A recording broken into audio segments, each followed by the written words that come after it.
Hello everyone, welcome to Deccan English School's Creative Arts Session 8.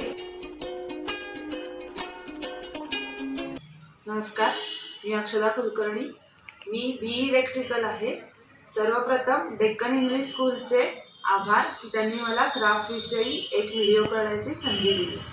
तर आपण आज बघूया क्राफ्टला आपण काय काय साहित्य यूज केलेलं आहे.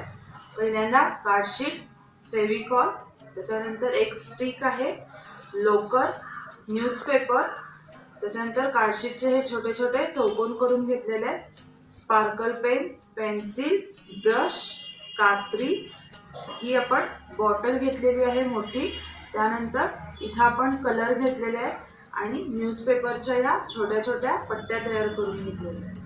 तर आपण या बॉटलला पहिल्यांदा फेविकॉलच्या साहाय्याने वर्तमानपत्राच्या ह्या ज्या पट्ट्या आहेत त्या चिकटवून घेतलेल्या आहेत. त्या चिकटवून आपण ह्याला फ्लॉवर पॉट करणार आहोत.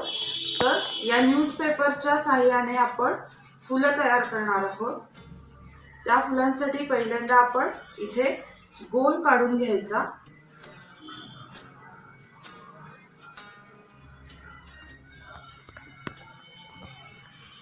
अशा पद्धतीने तुम्ही कसाही गोल काढून घ्यायचा.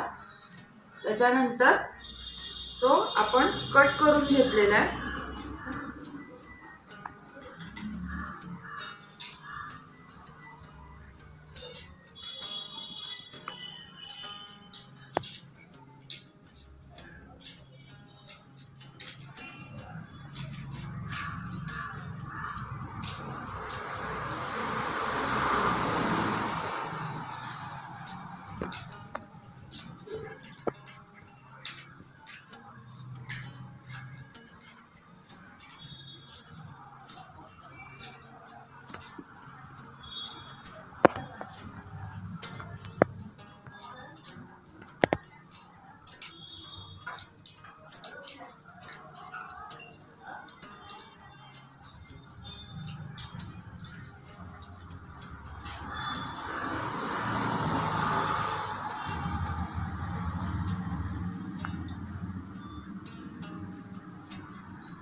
अशा पद्धतीने कट करून घेतलेला आहे आणि तो नंतर रोल करत जॉईन करून घ्यायचा.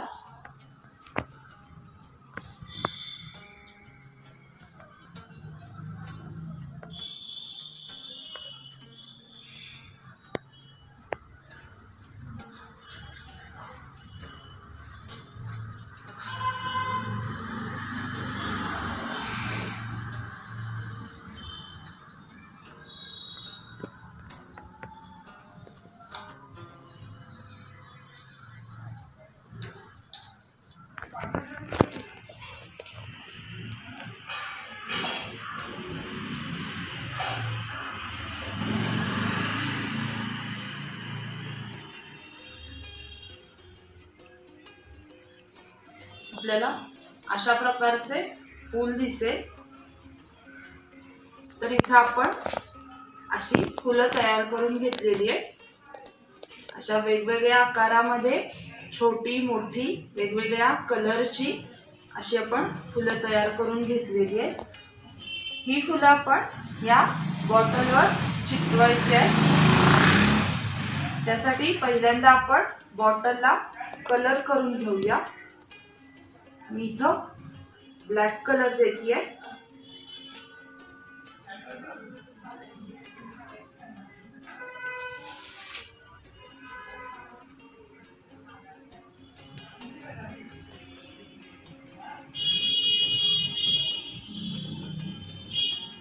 हीच फुलं तुम्ही क्विलिंगच्या सहाय्याने पण करू शकता.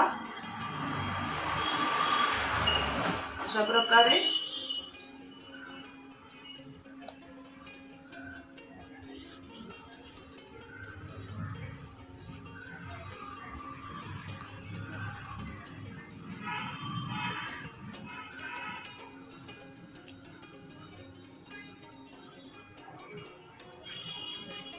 न्यूजपेपर वापरलाय कारण बॉटल काचेची असल्यामुळं त्याच्यावरती फुलं आपण चिकटवू नाही शकत, ती निसटतात. त्यासाठी आपण त्याच्यावर फेविकॉलच्या साहाय्याने न्यूजपेपरच्या पट्ट्या चिकटवून घेतलेल्या आहेत, जेणेकरून आपल्याला चिकटवण्यासाठी सोपं होईल आणि कलर पण व्यवस्थित बसेल.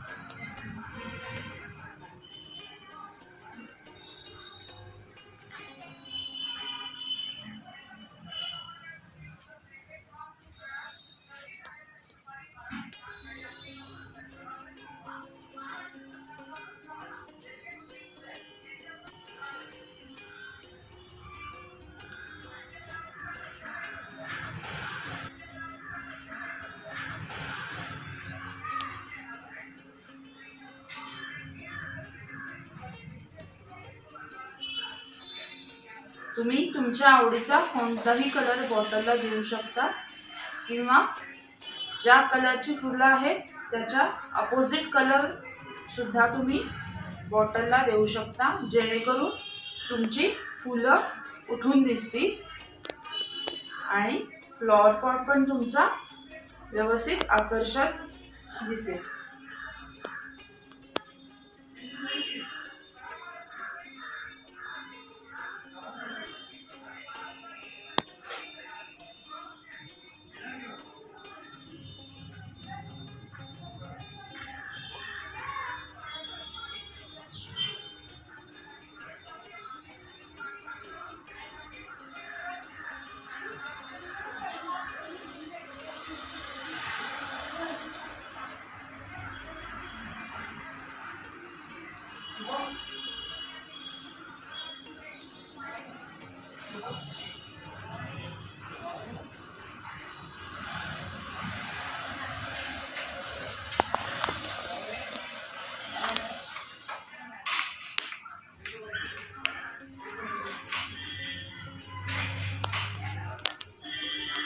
या आकाराची करू शकता, म्हणजे दिसताना ते खूप सुंदर दिसतं.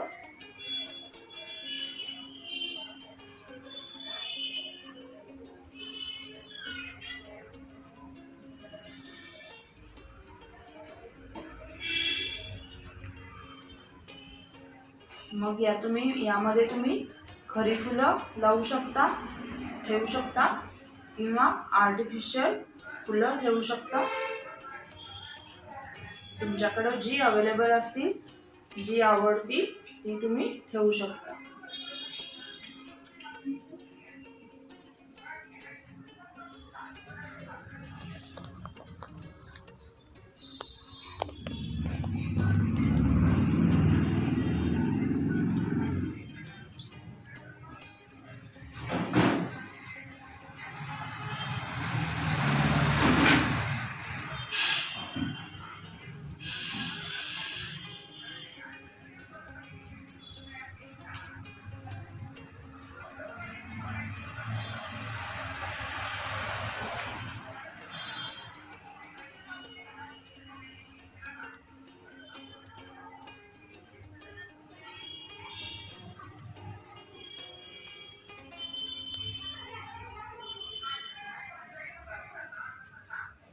हेच जर तुम्ही फुलं क्विलिंगच्या साहाय्याने केला असाल किंवा करणार असाल तर फक्त फुलांचा जो आकार असतो तो येण्यासाठी व्यवस्थित त्याला कटिंग वगैरे करून घ्यावं लागतं. त्यामुळे शक्यतो वापरताना कार्डशीटचा वापर करा. आणि हे कोणत्याही इयत्तेतल्या किंवा कोणत्याही एज ग्रुपच्या मुली करू शकतो. ह्याच्यामध्ये खूप सोपं असं आहे. ह्याच्यात तुम्ही बरेचसे प्रकार करू शकता.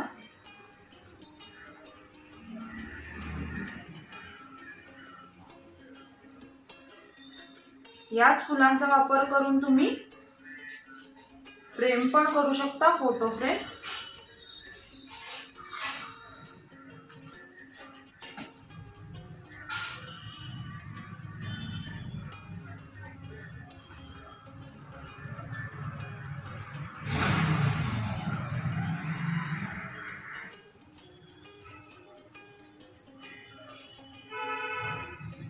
आपल्याला जसे आवडतील तशामध्ये फुलं ॲडजस्ट करून घ्यायची आणि त्यांना व्यवस्थित वाळवून घ्यायची, म्हणजे ती चिकटली जाते.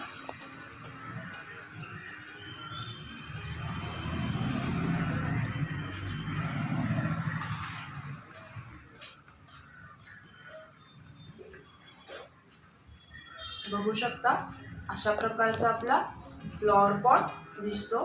त्यानंतर आपण ही बाकीची जी फुलं आहेत ती कशीही थोड्या थोड्या अंतरावर लावून घेऊ शकतो, जेणेकरून आपला फ्लॉवर पॉट पूर्ण भरलेला दिसेल आणि त्याला एक वेगळ्या प्रकारचं गेटअप येईल. नाही फक्त एवढंच जर तुम्हाला करायचं असेल तर तुम्ही तसंच सुद्धा ठेवू शकता.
थोडंसं दाबून घ्यायचं, म्हणजे व्यवस्थित फूल आपलं चिकटून राहतं.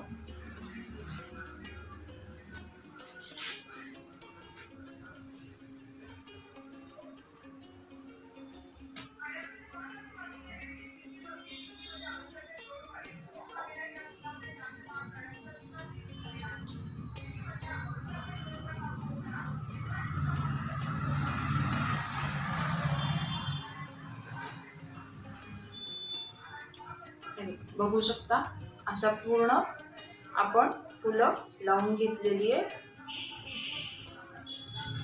अजून जर तुम्हाला कुठे जागा थोडीशी आहे असं जर वाटत असेल तर तुम्ही तिथं सुद्धा एखादं फूल लावून घेऊ शकता.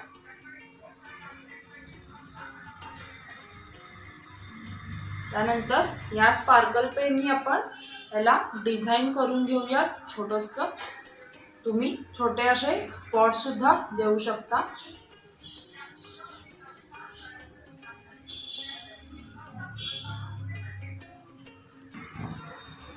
त्यानंतर आपण असे इथे स्पार्कलने छोटेसे गोळे देऊया, जे ते अजून अट्रॅक्टिव्ह दिसेल.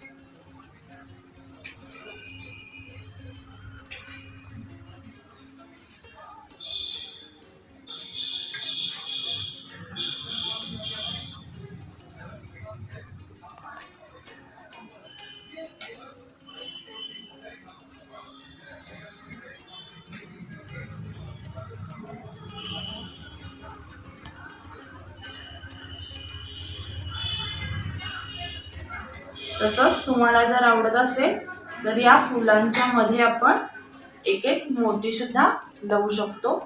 तर अशा प्रकारे आपला हा फ्लॉवर पॉट तयार आहे.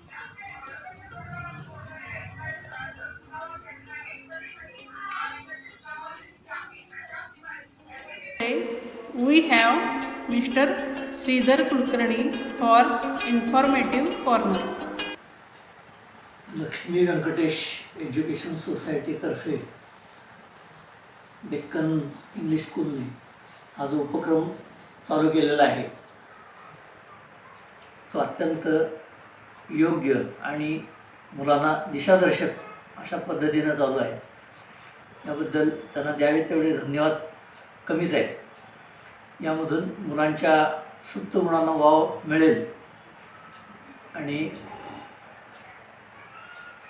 त्यांचे गुणात्मक आणि धोरणात्मक प्रगती होईल असं नक्कीच मला वाटते.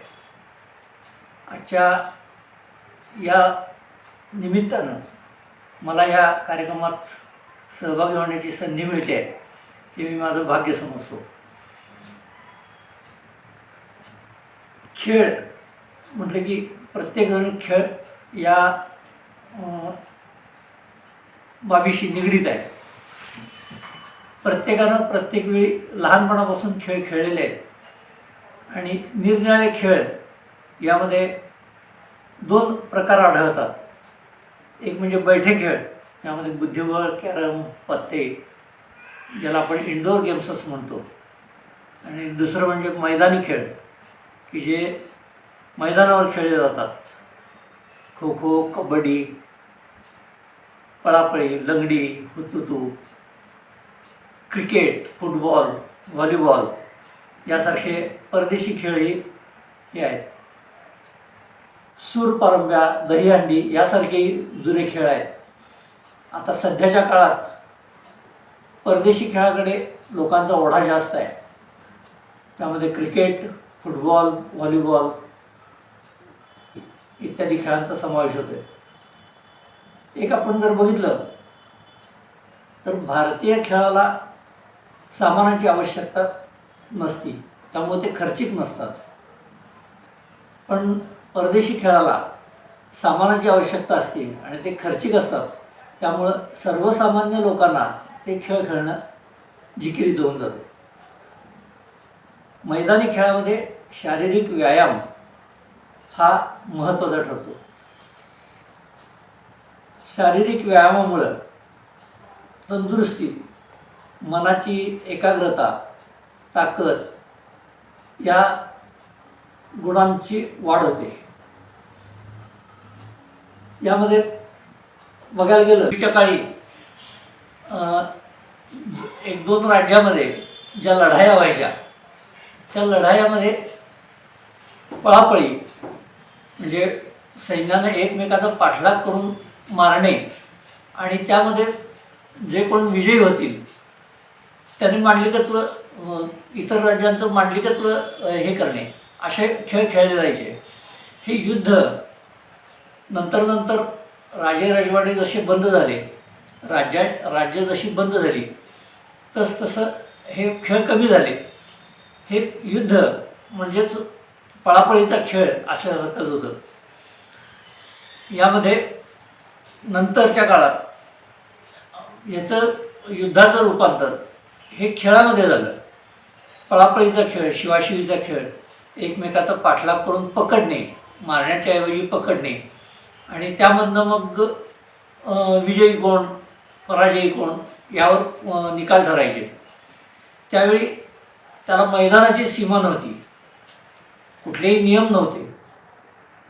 एकमेकाचा पाठलाग करणे आणि पकडणे हाच त्यातला उद्देश होता.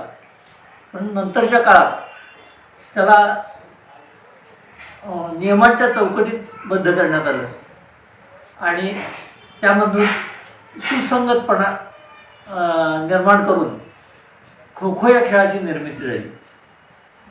खो खो हा खेळ तसा 19व्या शतकातला 20व्या शतकातला खेळ आहे. त्याची सर्वप्रथम सुरुवात या पळापळीच्या खेळापासून झाली.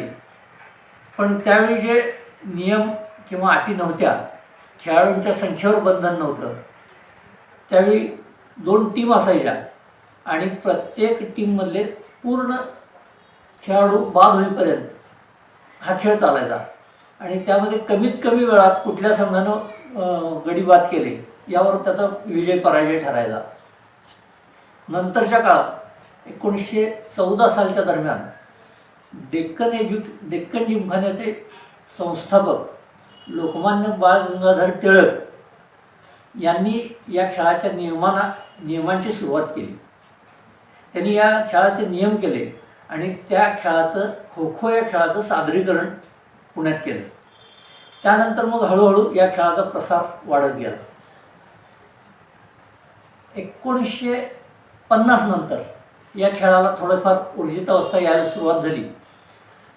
यामध्ये मला सांगायला आनंद होईल की कोल्हापूर जिल्ह्यातून यामध्ये क्रीडा महर्षी कैलासवासी मेघनाथ नागेशकर यांनी याचा फार पाठपुरावा केला आणि खो खो या खेळाला नियमांच्या चौकटीत बद्ध करून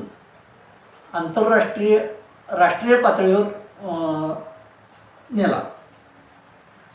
1957 साली त्यांनी ऑल इंडिया खो खो फेडरेशनची स्थापना केली आणि या फेडरेशनमध्ये सुरुवातीच्या काळात ज्या ठिकाणच्या संस्थांनी याला पाठिंबा दिला त्या ठिकाणच्या संस्थांना त्यांनी ऑल इंडिया फेडरेशनच्या ह्याच्यात राज्यस्तराचा दर्जा दिला. त्यामध्ये कोल्हापूर महाराष्ट्रामधून महाराष्ट्र, कोल्हापूर आणि विदर्भ या 3 संघांचा समावेश राष्ट्रीय स्पर्धामध्ये केला जातो. त्यामुळे या 1959-60 या वर्षी पहिल्या राष्ट्रीय खो खो स्पर्धा भरवण्यात आलेल्या होत्या आणि त्यामध्ये 5 संघांनी भाग घेतलेला होता. त्यानंतरच्या काळात हळूहळू याचा विस्तार वाढत गेला. यामध्ये कोल्हापूर जिल्ह्यामध्ये प्रामुख्याने इचलकरंजी शहरामध्ये खो खो खेळाचा विस्तार 11 संघामार्फत 1966 पासून सुरू झाला. सुरुवातीच्या काळात 11च खेळाडू असल्यामुळं 11 संघ असंच संघाचं नाव देण्यात आलेलं होतं आणि राष्ट्रीय पातळीवर राष्ट्रीय स्पर्धामध्ये याच संघाचे 11 खेळाडू खेळायला जात होते. त्यावेळी आजपर्यंत आता अलीकडच्या काळात इचलकरंजीमध्ये साधारण 8 ते 10 संघ खो खो खेळतात आणि या खेळाच्या माध्यमातून जवळपास दररोज 450 ते 500 मुलं संध्याकाळच्या वेळी खो खो खेळायला ग्राउंडवर असतात. आत्तापर्यंत झालेल्या 50-52 स्पर्धामध्ये कोल्हापूर खो खो असोसिएशन मार्फत इचलकरंजीतून अंदाजे 500 खेळाडूंचा राष्ट्रीय स्पर्धेमध्ये सहभाग नोंदवण्यात आलेला आहे आणि माझ्या मते भारतात एकमेव शहर इचलकरंजी हे असेल की ज्या शहरामध्ये एकाच खेळाचे इतके मोठ्या संख्येनं राष्ट्रीय खेळाडू आहेत. आजही इचलकरंजीमधून या खेळासाठी लोक जातात. पूर्वीच्या काळी या खेळाला तेवढं म्हणावं तितकं प्राधान्य दिलं जात नव्हतं, पण आताच्या अलीकडच्या काळात शासकीय अनुदानं आणि शिष्यवृत्त्या मिळणाऱ्या सरकारी नोकऱ्या यामुळे या खेळाकडं बरेचसे विद्यार्थी आकर्षित होत आहेत. आता सध्याच्या काळात इचलकरंजीमधून जवळपास 25 ते 30 मुलांना निरनिराळ्या शासकीय खात्यामध्ये नोकऱ्या लागलेल्या आहेत. त्यांना आर्थिक मदत शासनाकडून मिळालेली आहे आणि जे खेळाडू निरनिराळ्या स्पर्धामधून चमकतात त्यांना 5-5 वर्षासाठी शिष्यवृत्ती कंटिन्युअस दिली जाते आता शासनाकडून. त्यामुळं या खेळाकडं निश्चितच चांगल्या तऱ्हेनं लोक बघत आहेत. मला असं सांगावं वाटते की या खेळामध्ये चपळता, अंगची ताकद, मानसिक एकाग्रता आणि बुद्धी हे 4ही गुण वाढीला लागतात. किंबहुना हे वाढण्यासाठी म्हणून हा खेळ खेळणं जरुरीचं आहे. विद्यार्थ्यांना इतर गोष्टीपासून परावृत्त करण्यासाठी सर्वसाधारणपणे 5वी ते 10वी या वर्गातील विद्यार्थ्यांना त्यांच्या आईवडिलांनी आवर्जून ग्राउंडवर मैदानी खेळ खेळण्यासाठी पाठवावं, की ज्यायोगे त्यांची इतर टी व्ही किंवा मोबाईल यामध्ये गुंतून न राहता ते सर्वसामान्य विद्यार्थ्यामध्ये कसे मिक्स होतील, त्यांचं वागणं बोलणं कसं असते, सर्वांबरोबर वागताना कसं वागलं पाहिजे, या गोष्टी त्यांना त्यामधून शिकता येतील आणि व्यसनापासून दूर राहता येईल. यासाठी पालकांनी पुढाकार घेऊन विद्यार्थ्यांना तिकडं मैदानावर सोडलं पाहिजे. आजच्या या निमित्तानं मला इथं बोलण्याची संधी दिली याबद्दल मी संस्थेचा आभारी आहे. धन्यवाद. It's time for Yoga Now. Get ready with yoga mats. Now we learn Baddha Konasana. Sit in the Dandasana. Now bend your knees and join the soles of your feet. Now hold your feet or ankles. Move your heels to groin as so much as doable.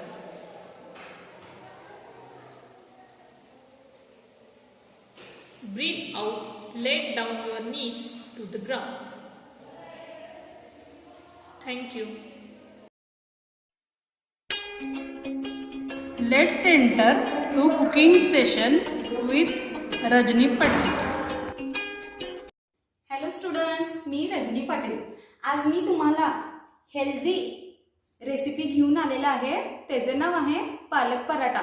त्याला लागणारे साहित्य: एक पेंड पालक, boiled smash करून घेतलेले potatoes, आले लसूण, लिंबाचा रस, 1 कप गव्हाची पीठ, आवडीनुसार सॉल्ट, अजवान आणि ग्रीन चिली. ग्रीन चिली, पालक, लिंबाचे रस, आले लसूण एकत्र करून त्याचं पेस्ट बनवून घेतलंय.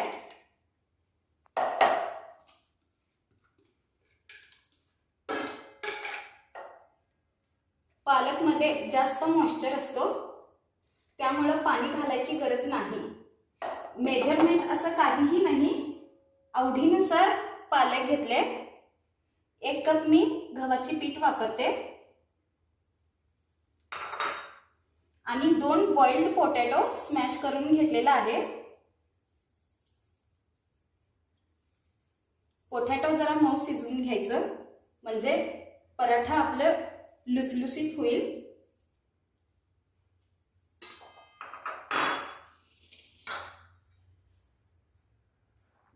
आवडीनुसार मीठ घालणे.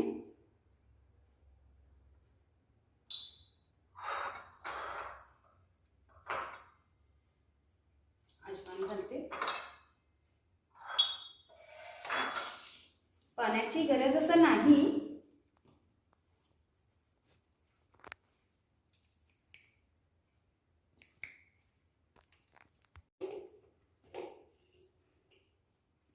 मुलांना पालेभाजी खायचं नको असते, त्यामुळे असे काहीतरी हेल्दी आणि चटपटीत करून दिले की मुलांना खूप आवडते. 1 चमचा तेल घालून मऊ मळून घ्यायचं.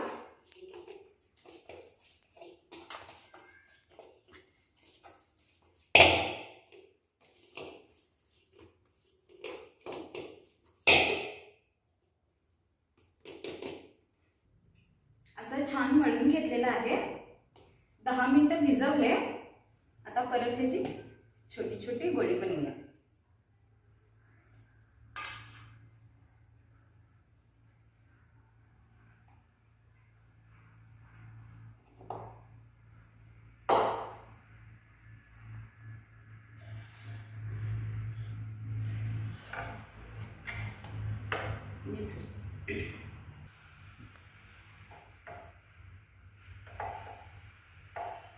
एकदम साईजला मोठं पण नाही आणि छोटं पण नाही, मीडियम साईजमध्ये लाटून घ्यायचं.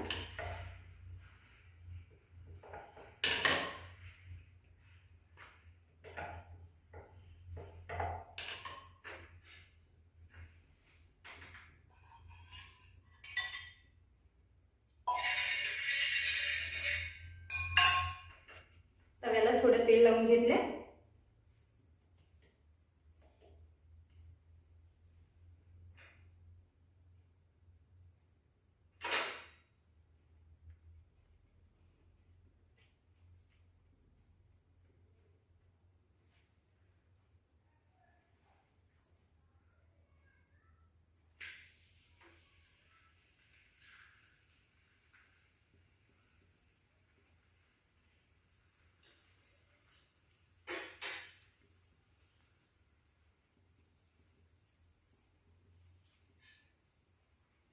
पराठामध्ये बटाटा वापरल्यामुळं एकदम मऊ लुसलुसीत होतं.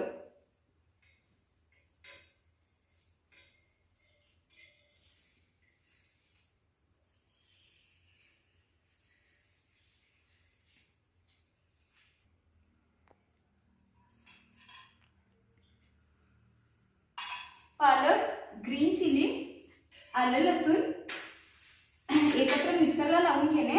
त्यावेळेला लिंबाचा रस 4 थेंब वापरणे. त्यामुळं पराठ्याची कलर एकदम अप्रतिम असतो. दिसायला सुद्धा खूप सुंदर दिसते.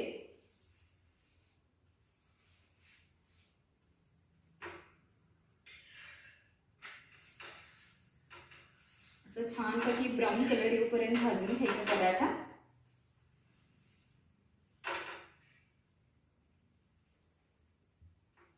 एकदम असं सॉफ्ट बनते पराठा.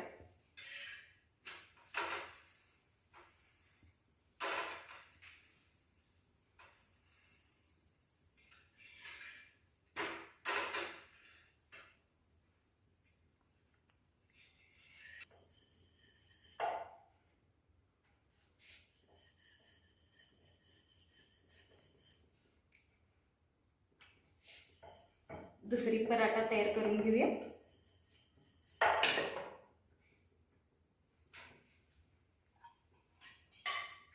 थोडंसं तेल घेऊया.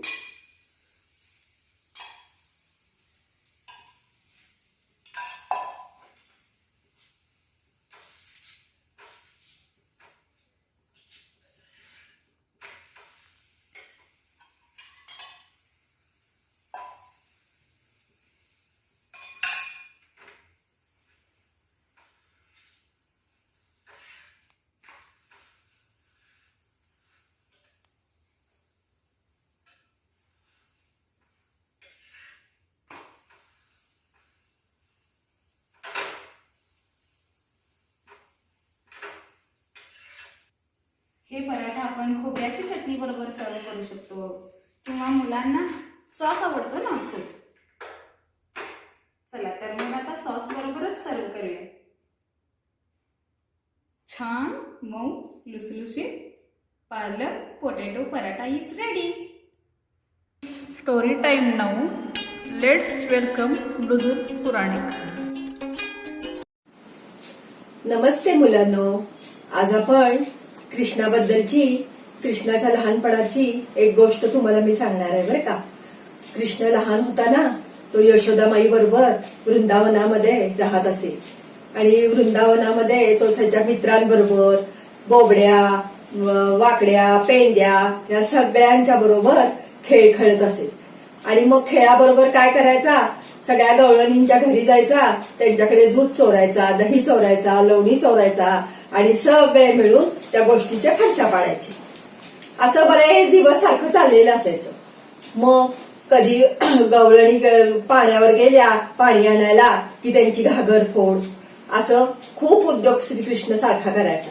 सगळ्या गवळणी एवढ्या वैतागल्या की त्यांना वाटलं आता कृष्णाची आपण ही तक्रार घेऊन त्याच्या आईकडे जायचं. म्हणजे कुठं, यशोदामाईकडं. झालं, सगळ्या गवळणी जमल्या आणि त्या यशोदामाईकडं त्याची तक्रार घेऊन गेल्या. अगो बाई, तुझा हा कृष्ण ना आम्हाला फार फार त्रास देतो. सारखं आमची मडकी फोड, दही चोर, लोणी चोर, असे इतक्या गोष्टी करतो की आम्हाला आमच्या घरामध्ये मग सगळेजण, घरातली सासू सासरे आम्हाला सगळे रागवतात.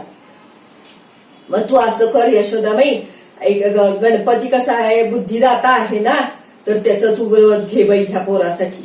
आणि मग म्हणजे जरा गणपती त्याला चांगली बुद्धी देईल, म्हणजे तो जरा शहाण्यासारखा वागेल. झालं. यशोदाबाई म्हणती बर आता मग काय करायचं, माझ्या मुलासाठी मी करते ही गोष्ट. मग ती काय करती, संकष्टीचं व्रत करती. संकष्टीचं व्रत करता करता एक दिवस उद्यापनाचा दिवस येतो. उद्यापन म्हणजे काय, त्याची समाप्ती बरं का मुलांनो. आणि मग त्या समाप्तीला ती काय करते की लाडू, मोदक, सगळं जे गणपतीला आवडतं ना ते सगळं ती करते. आणि कृष्णाला सांगते, कृष्णा आज संध्याकाळी चंद्र उगवायच्या वेळेला आपण हा सगळा नैवेद्य गणपतीला दाखवायचा आणि मग सगळ्यांना नैवेद्य दाखवून मग सगळ्यांनी खायचा बरं का. मग श्रीकृष्ण म्हणतो बर, मांडवलं होतो श्रीकृष्ण आपला.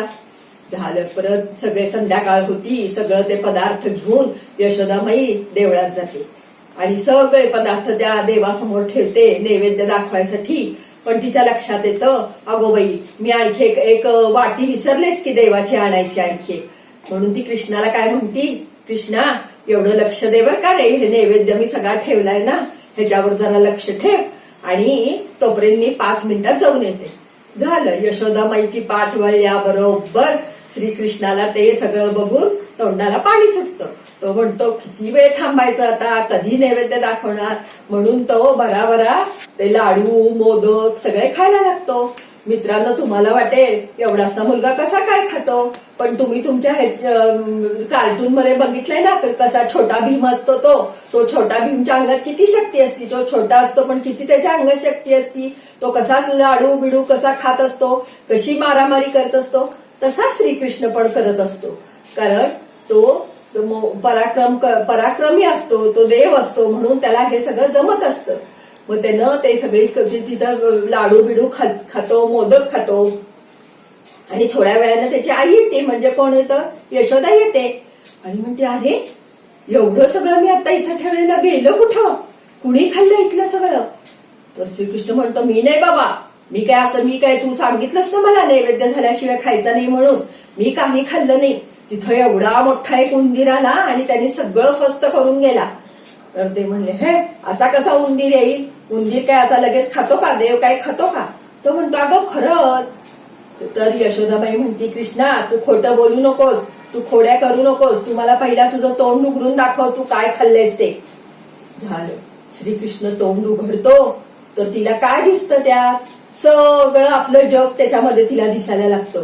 आपल्या गाई, आपलं घर, आपल्या गवळणी, आपले यमुना नदी, एवढं सगळं तिला दिसायला लागतं. ती म्हणती श्रीकृष्णा, एकदम ती गोंधळून जाती. पण तेवढ्यात काय होतं मित्रांनो, आकाशवाणी होती. आपण कसं रेडिओवर गाणं ऐकतो, बातम्या ऐकतो, तसं आकाशातनं आकाशवाणी होती आणि तिला ऐकायला येतं. अगं यशोदामाई, मी खाल्लं काय आणि ते कृष्णाने खाल्लं काय एकच आहे. त्या लहान मुलांना पहिल्यांदा खाल्लं तरी मला तो प्रसाद मिळतो असं जेव्हा गणपती बाप्पा बोलतो तेव्हा यशोदामाईला बाई कौतुकानं आपल्या बाळाकडे बघती आणि म्हणती खरंच माझं बाळ किती शहाणं आहे. प्रत्यक्ष गणपतीने येऊन सांगितलं की त्यांनी लहान मुलांनी खाल्लं तरी चालतं.